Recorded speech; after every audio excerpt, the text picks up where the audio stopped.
what life was really like in the world's first cities.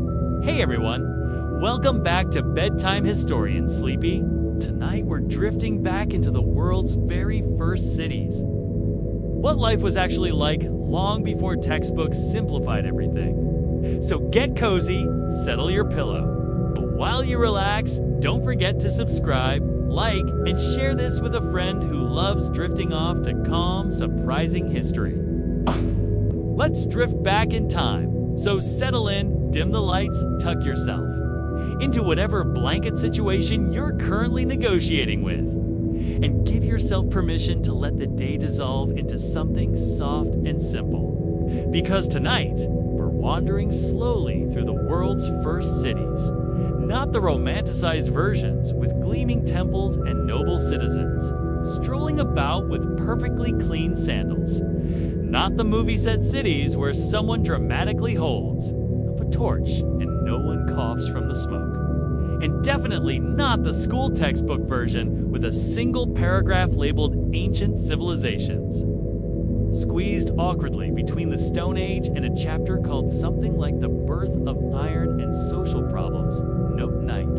Hey, we're drifting into the real lives of the people who built humanity's first urban experiments. Long before skyscrapers, traffic lights, taxes, or that one neighbor who insists on vacuuming at 7 a.m. We're talking about Mesopotamia, ancient Egypt, the Indus Valley, old China.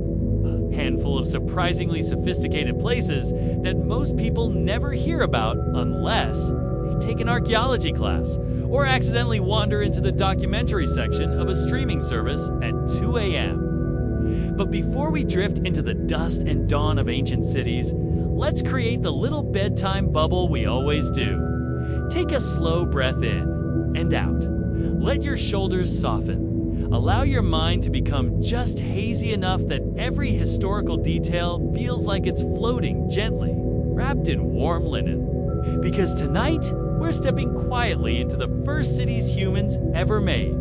Places that were brilliant, chaotic, deeply unsanitary, occasionally ridiculous, and above all human. Let's begin. A world before civilization or before. Anyone argued about it? If you go back 12,000 years, you won't find cities. You'll find small villages, nomadic bands, hunting groups, farming communities. It's just beginning to argue about whose goat was eating whose barley. People were settling down, planting crops, domesticating animals, inventing pottery, and occasionally yelling at the sky because farming is frustrating and the rain never shows up when invited. Human life at this stage was simple, and also not simple at all. But there were no cities yet. No walls, no palaces, no marketplaces, no city councils, of people arguing over irrigation budgets. Then something changed slowly, softly, over generations. Villages grew. People gathered, communities intertwined, trade expanded. Surpluses appeared. Specialists emerged, potters, weavers, storytellers, people who claimed to talk to gods professionally. And that one farmer who decided to become a full-time brewer because barley was meant to be enjoyed.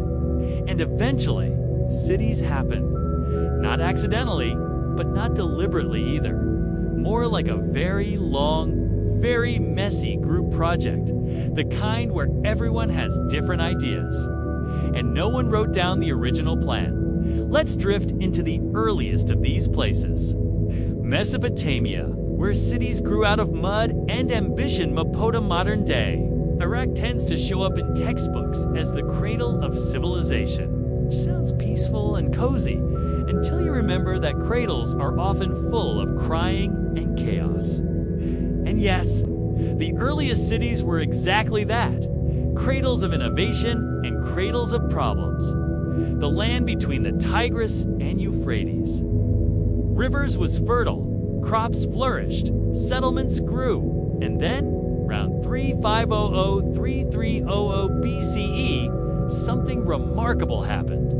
People built Uruk, not a village, not a town, a city with thousands of people, monumental temples, city walls, workshops, street networks, and enough bureaucracy to make any modern office worker faint in recognition. Life in Uruk was a mixture of incredible innovation, constant construction, social stratification, questionable sanitation, and more clay tablets than anyone strictly needed. But what did daily life actually feel like? Let's drift into a morning in the world's first major city. A morning in Uruk, mud, markets, and mild chaos. Imagine waking up in a small mud brick house with a flat roof. The air smells faintly of baked clay, dust, and your neighbor's bread ovens warming up for the day. There are no windows with glass, just openings that let in morning light. Maybe a bit of wind, maybe also your neighbor's curious goat. You stretch, you stand, you immediately step in something questionable because sanitation is not yet a perfected science. Outside, city wakes up. Donkeys bray. MOURNFULLY. Children shout. Merchants argue about grain prices even though the sun has barely risen. Priests walk toward the ziggurat, looking very official despite clearly not being awake yet. Water carriers begin their work. Fishermen haul nets. Potters start their wheels. Scribes sharpen their reed styluses, muttering about clarationing policies. Life is busy, life is loud, life is kind of impressive. People in the first cities were not stiff, silent statues from museum exhibits. They were messy, emotional, and prone to petty arguments about irrigation rights. Which brings us to one of the great surprises of the earliest cities. They were full of bureaucracy, not because people loved it, but because someone had to keep track of all the barley. The inventors of bureaucracy, world one of the least. Appreciated facts of ancient civilization is this. Writing was invented so people could pay taxes. Not for poetry, not for philosophy, not for lovingly journaling about the sunrise. No writing began because someone needed to track which farmer delivered which number of grain. Sacks to which temple official who definitely overcharged them. In Uruk. And later, cities like Lagash and your scribes emerged as a special class of professionals.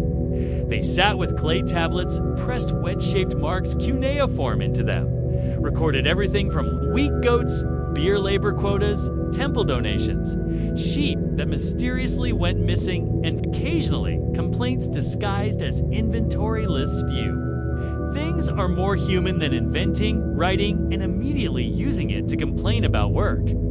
But bureaucracy wasn't the strangest part of early cities. The strangest part was the royals, because the first kings were, not always in a dangerous way. Often in a this person should not be in charge of anything sharp way. Let's drift over to them. The first kings, priests, warriors, and men with questionable titles in early Mesopotamian cities. Rulers were called Luga, literally, big man, which is hilariously straightforward. These kings were often priests, warriors, administrators, and occasional hype men for the god. Some were strong leaders. Some were ceremonial, some were, frankly, glorified paper pushers with better hats. But nearly all of them had one thing in common. They really wanted people to believe they were chosen by the gods. Sometimes they were chosen because they were brave. Sometimes because they were wealthy. Sometimes because their father had been in charge.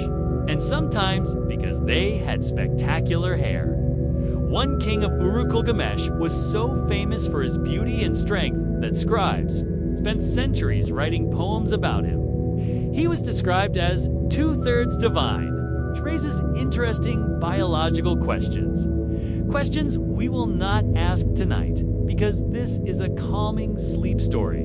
It's not a math exam. But other kings were less impressive. One king's inscriptions bragged that he could lift a basket of bricks with minimal assistance. Another king claimed to have defeated a lion which archaeologists strongly suspect was already old, tired, possibly asleep during the encounter. But what matters isn't how heroic the kings were. It's that cities needed leadership, good or bad. Someone had to manage water. Someone had to organize labor. Someone had to make sure festivals happened on time. Someone had to explain why the harvest failed without blaming themselves. And the kings filled that role, sometimes brilliantly, sometimes disastrously. But royal drama wasn't exclusive to Mesopotamia. Let's drift further west. Egypt. The city that became a civilization. Egypt is often imagined as a land of pharaohs and pyramids. But before all of that grandeur, Egypt had tiny settlements along the Nile. Small villages turned into towns. Towns grew into early cities like Hierakonpolis and Abydos life. There was organized around the Nile's rhythm. Flood, plant, harvest, flood, plant, harvest. This predictable cycle shaped Egyptian cities into places of stability, where Mesopotamia had chaos and constant reinvention. Egypt had a comforting cyclical order, but that does not mean their rulers were normal. Pharaohs were the original divine kings. Living gods? Absolute rulers. People who were supposed to look perfect at all times, despite leading extremely stressful lives and judging by tomb evidence having dental problems so severe they would make dentists weep. But let's drift into a small Egyptian city morning. Artists carve stone bowls, weavers as they work linen, and a scribe sits under a reed awning recording grain counts while discreetly judging everyone. And that's where we'll rest tonight, wrapped in the quiet truths of the world's first cities here on Bedtime Historian Sleepy. If this peaceful journey helped you unwind, remember to subscribe, like, comment, and share it with someone who enjoys drifting off to gentle, fascinating history. Sleep well, and I'll see you in the next soft adventure. What did prisoners on Roman warships really experience?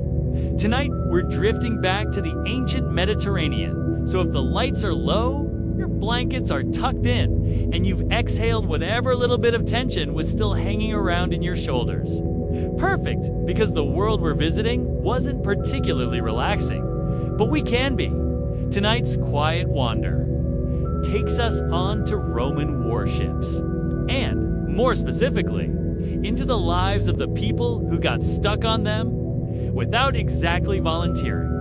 The prisoners, the captives, the unfortunates, who ended up chained to benches on vessels that moved faster than they smelled good, and who, despite living through one of the least comfortable situations in ancient history, somehow left us stories filled with, well, mostly bad decisions made by the people in charge. This won't be dramatic or grim. We're not here for cinematic battles or epic tragedy, just a slow, sleepy, slightly sardonic glide through the everyday reality of being a prisoner on a Roman ship. The boredom, the routine, the mildly confusing instructions shouted by Roman officers who were, more often than not, convinced of their own brilliance. So settle in, take an easy breath, and drift with me to a place where your fate depended heavily on whether the centurion had slept well, and whether the admiral had remembered not to stand too close to the oars. Now, let's ease ourselves into the scene. A Roman warship wasn't a grand, elegant thing, not up close. From a distance, yes, you might admire the sleek shape, the rows of oars, the proud bronze prow promising to ram something at an inconvenient angle. But up close, it was wood, rope, sweat, and the unsettling awareness that a good portion of the rowers were not there voluntarily. Prisoners on Roman warships fell into a few common categories. There were captured sailors who had the misfortune of losing a naval battle. There were enslaved civilians, captured in raids or purchased at markets with the enthusiasm of someone collecting unfortunate houseplants. There were criminals, sentenced to life at the oar by judges who probably wrote their verdicts before lunch. And occasionally, there were political prisoners, the ones Rome didn't quite know what to do with, but definitely didn't want to lose track of. And once they were aboard, all these people discovered a universal truth. Roman warships were extremely democratic in one regard. Everyone suffered equally. Let's drift down into the lower deck if you can call it that. Roman ships didn't have the deep, cavernous interiors we associate with later wooden vessels. Everything was compressed. Narrow. Designed by someone who clearly believed personal space was a decadent luxury. The benches were long. Flat. Hard, usually made of wood that had seen better centuries. Prisoners were chained to these benches, sometimes by one ankle, sometimes by both, sometimes by an arrangement that can only be described as invented by someone who hated knees. Weren't chained because Rome feared escape while at sea. There's not much to escape into.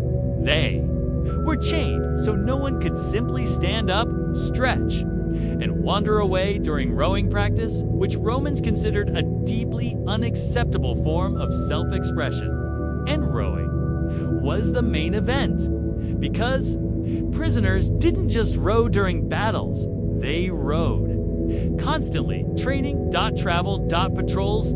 Random laps because a commander had a new idea about ship speed. And always to the beat of the hortator, the man who called the rhythm, a sort of ancient metronome with a large stick and a very loud voice. The hortator's entire job was to keep everyone pulling in sync. A noble purpose, an exhausting sungdeska. And for prisoners, it meant the day was one long, rhythmic reminder that their future was not entirely their own. Now, it's important to stay in that calm, drifting mindset as we explore this next bit, because Roman commanders had a very complicated relationship with the idea of comfort. Comfort, to them, was something you inflicted on your enemies, not something you offered your crew. Most prisoners slept exactly where they rowed, on their benches on wood that had absorbed decades of Mediterranean humidity and questionable human decisions. There were no mattresses. No pillows, unless you count my own arm, which is currently asleep and therefore soft. Blankets were rare, unless someone died, and Roman officers did occasionally redistribute belongings. Meals were predictable. Water, bread. Sometimes porridge. Occasionally olives. Always a sense that one should not expect culinary miracles from a ship whose main aesthetic was utilitarian suffering. Food wasn't meant to be delicious, or varied, or even satisfying. It was meant to keep you alive, and able to row, and in that sense, it succeeded beautifully. But let's drift gently into something more interesting. Prisoners weren't always treated the same. Some were considered valuable, skilled sailors, experienced rowers, or people with useful navigational knowledge. These prisoners were still chained, still rowing, still covered in the usual thin film of seawater and existential despair. But they were spoken to, sometimes even asked questions. On the other end of the scale were the unfortunates Rome deemed expendable. These were the men who rowed with the grim understanding that if the ship needed to go faster, they would simply be instructed to row faster, and if the ship needed to be lighter, well, Romans did believe in efficiency. Still, even here, the mood remained mostly dull, repetitive, and predictable. Prisoners rarely had dramatic escape attempts or mutinies. They rarely staged uprisings or took over ships. mostly because the conditions suck the energy out of you faster than any rebellion, could stir it up, and because Roman Marines, armed, bored, and standing around with nothing better to do were usually stationed aboard, watching rowers with the same level of vigilance. One reserves for unsupervised toddlers. There's another quiet reality of life on a Roman warship. The smell. We'll keep this gentle. We're not here to distress anyone, just to acknowledge that ancient ships were aromatic. Environments, salt, sweat, old, fish, new fish, rope tar, wet wood, and the occasional scent of someone who, understandably, had reached the point where personal hygiene simply wasn't a priority. Any more Romans tried. They really did. They scrubbed decks with sand. They rinsed with seawater. They aired the ship whenever possible. But a warship full of chained rowers wasn't going to smell like a rose garden, not even if Nero personally ordered it, and prisoners lived with that day in, day out, until their noses, like everything else, simply surrendered.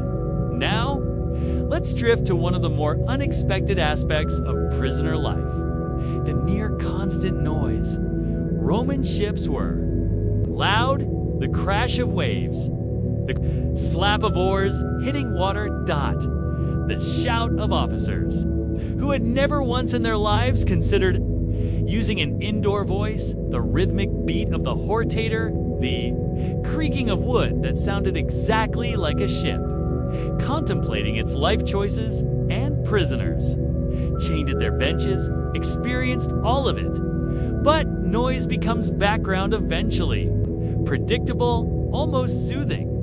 In a strange way, the regularity of the rowing rhythm, the steady crash of water, the murmured conversations of rowers who were forbidden to speak loudly, but not forbidden to speak at all. Life settled into a routine that was monotonous, but survivable, and for many prisoners, surviving was the goal.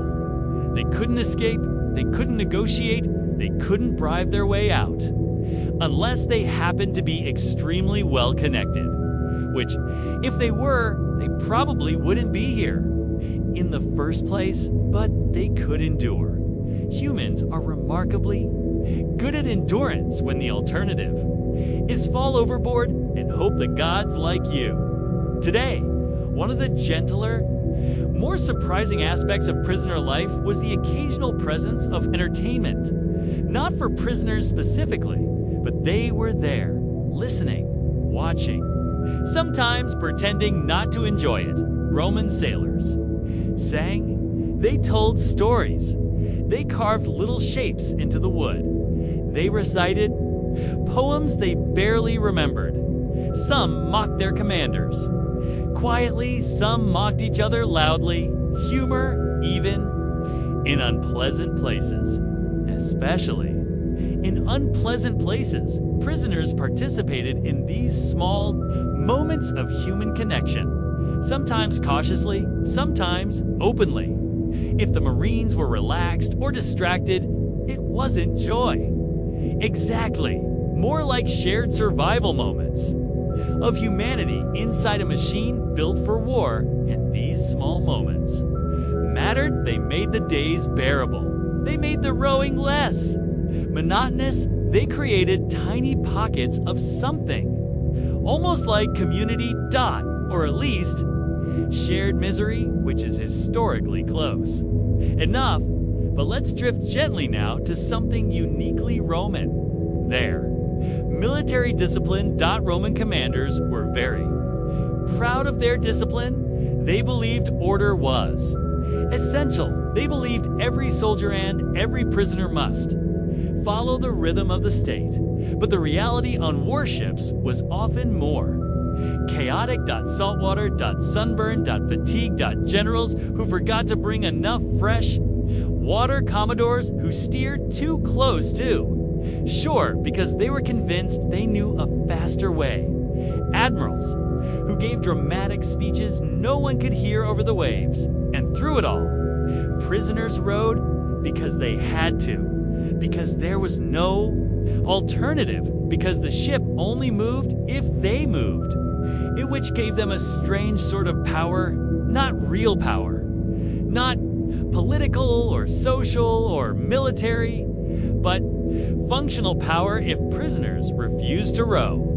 The ship didn't go. This happened rarely, but the Romans were not stupid. They knew their ships depended on the unwilling people chained inside them. How ordinary people tried to cheat death during the Black Plague tonight, re-drifting back to a time when the world smelled faintly of smoke, sheep wool, and whatever passed for disinfectant in the 14th century. So, mostly vinegar.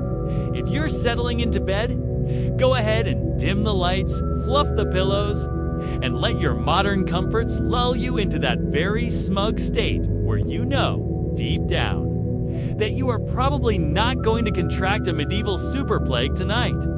Congratulations, because quite a long time ago, long before antibiotics or indoor plumbing or any real understanding of what germs were, ordinary people lived with a constant awareness that death might be lurking right outside their door, or inside their door, or working the fields, or pushing the market cart, or ringing the church bell.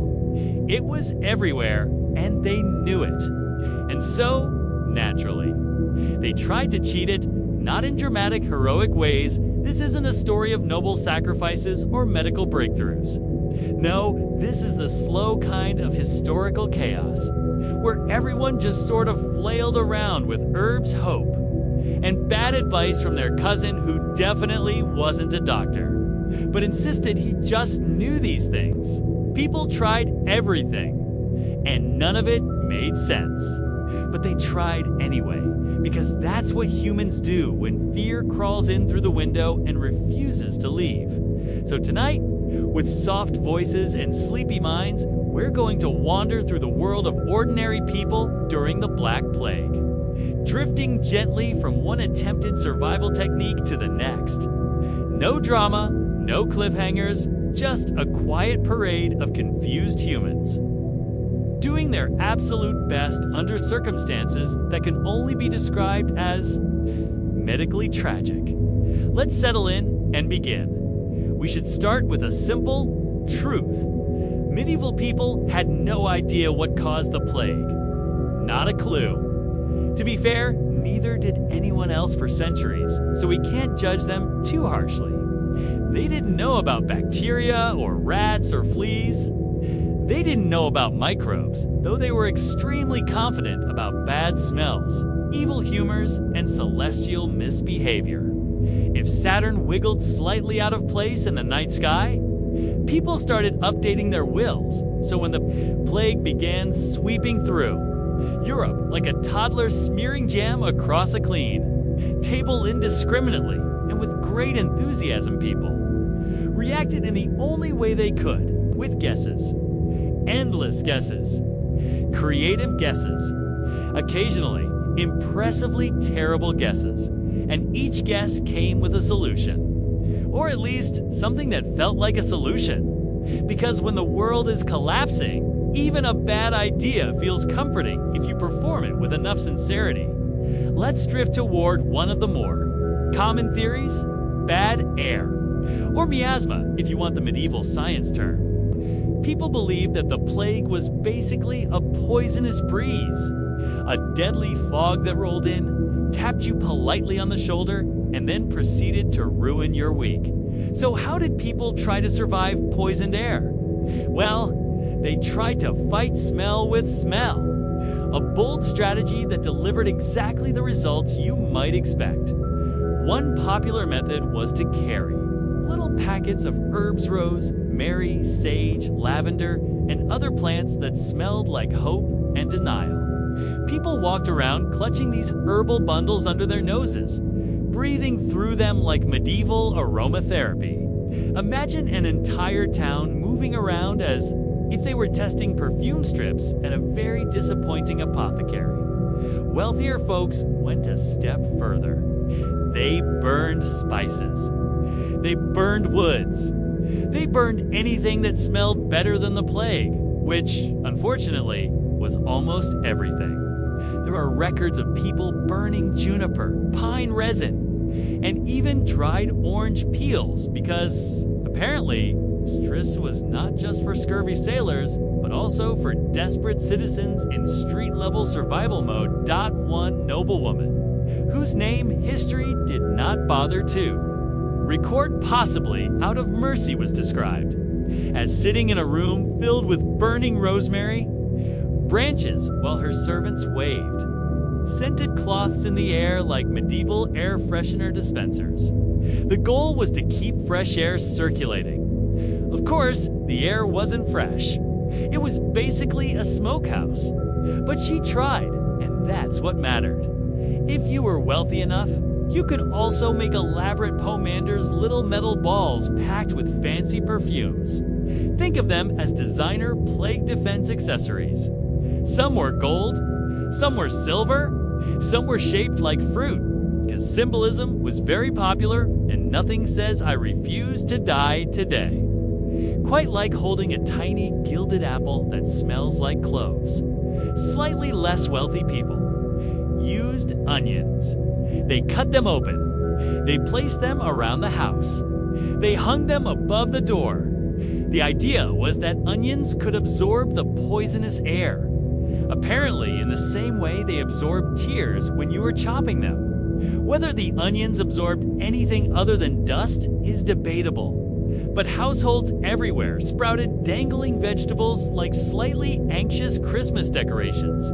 Others tried vinegar. Vinegar baths, vinegar wipes, vinegar-soaked clothes, vinegar mouth rinses, vinegar sprayed around the house.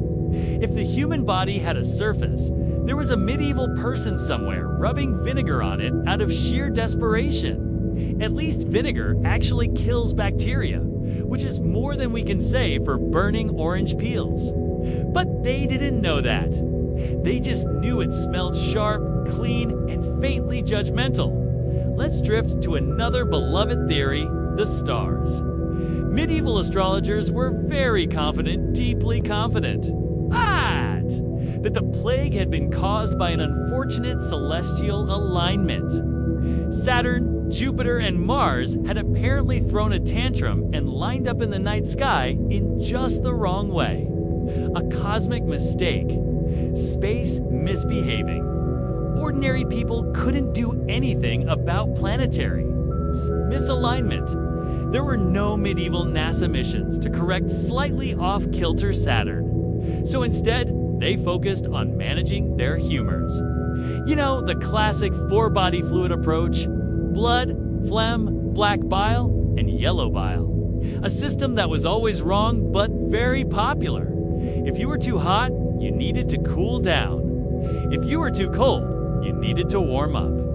If you were too wet, you dried out. Too dry, drink wine. Or water. Or beer. But probably wine, because that seemed to be the preference. Europeans approached wine like a cure-all solution long before it became a fashionable coping mechanism. One widely recommended technique for plague prevention was bleeding. Yes, bloodletting, because nothing says strengthen your immune system like removing the thing your immune system actually uses. People lined up to have their veins opened by barbers who, in addition to cutting hair, performed basic surgeries for reasons no one has adequately explained. Imagine going in for a trim and coming out with noticeably less blood. Still, people did it. They trusted it. Because medieval medical logic was beautifully circular. If you were sick, your humors were out of balance. If your humors were out of balance, you needed intervention. If the intervention didn't work, well, you clearly needed more intervention. And if that didn't work, you died, but at least no one blamed the barber. Let's drift onward. There was also the keep moving approach. Some people believed the plague couldn't catch you if you, very simply, stayed in motion. Not running, that would be too proactive, but gently relocating every so often. People wandered from village to village, hoping the disease would lose interest in them like a bored cat. Unfortunately, the plague followed them. Or rather, the fleas followed them. But since medieval people didn't understand that part, they simply blamed fate, luck, or the moral decay of their neighbors. Speaking of neighbors, another technique was avoidance, the social distancing method. It wasn't new. People had been avoiding each other since the dawn of time. But during the plague, they perfected it. You see pamphlets and letters from the period advising people to flee early, flee far, and do not return. This advice was widely repeated, rarely followed, and even more rarely successful. Some towns closed gates. Some villages posted guards. Of course, if you were wealthy, you could flee to a countryside villa and wait for the plague to burn itself out. It's just like the characters in Boccaccio's Decameron. But most people didn't have villas. They had drafty houses with questionable insulation and neighbors who coughed too much.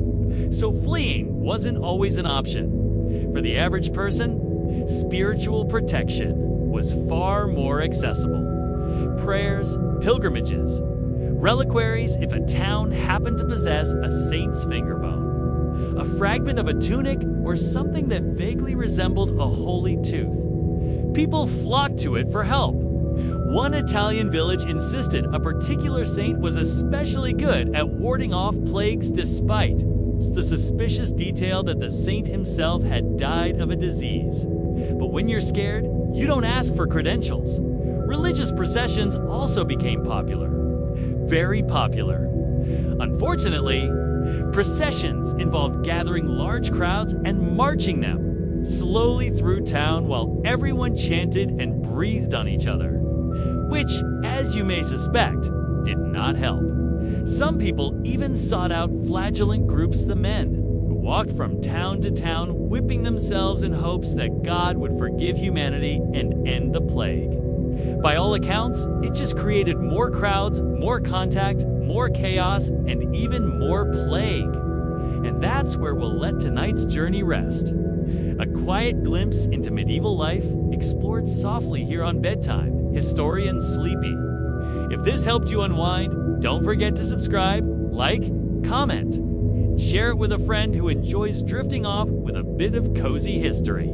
Sleep well, and I'll see you in the next peaceful story.